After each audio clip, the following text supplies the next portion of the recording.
था। घोर घटा और बादलों ने दिन को तारीक रात में बदल दिया था। बादल गरज और चमक रहे थे, बिजलियां कड़क रही थी और मौसलाधार बारिश हो रही थी। इस दौरान 3 खौफजदा लोग इस वादी से गुजर रहे थे। वो कभी आसमान की तरफ देखते तो कभी उस सैलाबी रेले की तरफ जो पहाड़ों से बहकर उनके पीछे आ रहा था। तीनों दोस्त बड़ी तेज़ी से चल रहे थे। इनमें से एक ने कहा, मेरा ख्याल है कि हम लोग यहाँ रुक जाएं और बारिश थमने के बाद रवाना हो। उसने कहा, करीब एक पहाड़ है, हम वहाँ कुछ देर के लिए पनाह ले सकते हैं। लिहाजा वो तीनों शख्स बड़ी तेज़ी से उस पहाड़ के जानिब बढ़े और एक गार में दाखिल हो गए। गार के मुंह की तरफ से थोड़ी बहुत रोशनी आ रही थी और सैलाब की गड़गड़ाहट बढ़ रही थी। अब तीनों ने चैन की सांस ली कि कम से कम अब वो इस खौफनाक सैलाब और बिजली से महफूज हो गए और उन्हें एक पनाहगाह मिल गई। अचानक गार के दहाने की तरफ से पत्थरों की आवाज़ आई। ऐसा लगा कि कोई चट्टान लुढ़क रहा हो।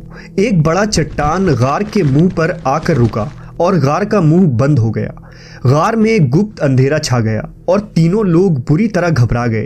पहले तो उन लोगों ने चट्टान को धकेलने की कोशिश की, मगर यह चट्टान इतना बड़ा और भारी था कि 100 लोग भी मिलकर अगर उस चट्टान को धकेलते तो ये हिल ना पाता। और इस सूरत हाल में अल्लाह के अलावा अब उन्हें कोई भी निजात नहीं दिलवा सकता।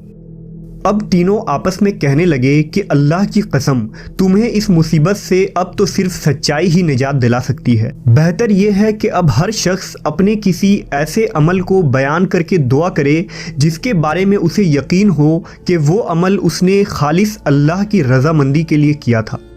लिहाजा उनमें से एक ने इस तरह दुआ की कि ए अल्लाह, तुझे खूब मालूम है कि मैंने एक मज़दूर रखा था जिसने एक फ़र्क यानी 3 सा चावल की उजरत पर मेरा काम किया, लेकिन वो शख्स किसी वजह से गुस्सा में आकर चला गया और अपने चावल छोड़ गया। मैंने उस एक फ़र्क चावल को लिया और काश्त की, फिर उससे इतना कुछ हो गया कि मैंने पैदावार में से गाय बैल खरीद लिए।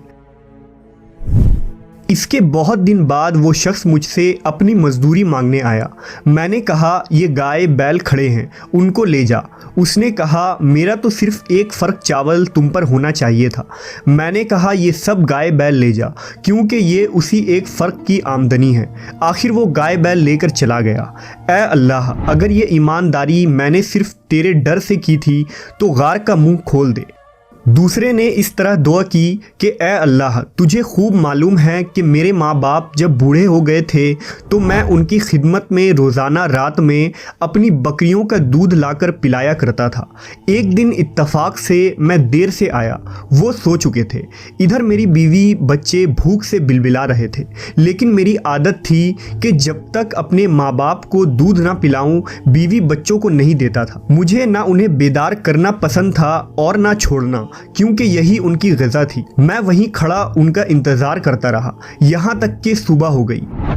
अगर मैंने ये काम तेरे खौफ की वजह से किया था तो हमारी मुश्किल दूर कर दे।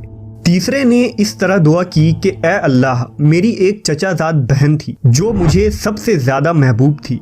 मैंने एक बार उसे ज़िना करनी चाही, उसने इनकार किया, मगर वो किसी मजबूरी में इस शर्त पर तैयार हो गई कि मैं उसे 100 अशरफी लाकर दूंगा। मैंने ये रकम हासिल करने के लिए कोशिश की, आखिरकार मुझे मिल गई तो मैं उसके पास आया और वो रकम उसके हवाले कर दी।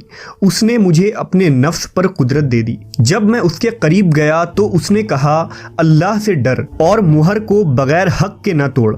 मैं खड़ा हो गया और 100 अशरफियाँ भी वापस नहीं ली। अगर मैंने ये अमल तेरे खौफ की वजह से किया था तो हमारी मुश्किल आसान कर दे। अब तीनों ने दुआ की कि ए अल्लाह, इन नेक आमाल की बरकत से हमारी मुसीबत को दूर कर दे।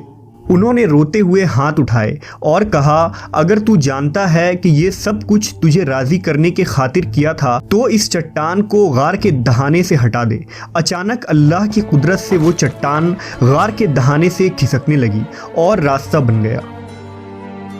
उन्होंने अल्लाह का शुक्र अदा किया और खुशी से बाहर आकर सही और सलामत अपनी अपनी बस्तियों की तरफ रवाना हो गए।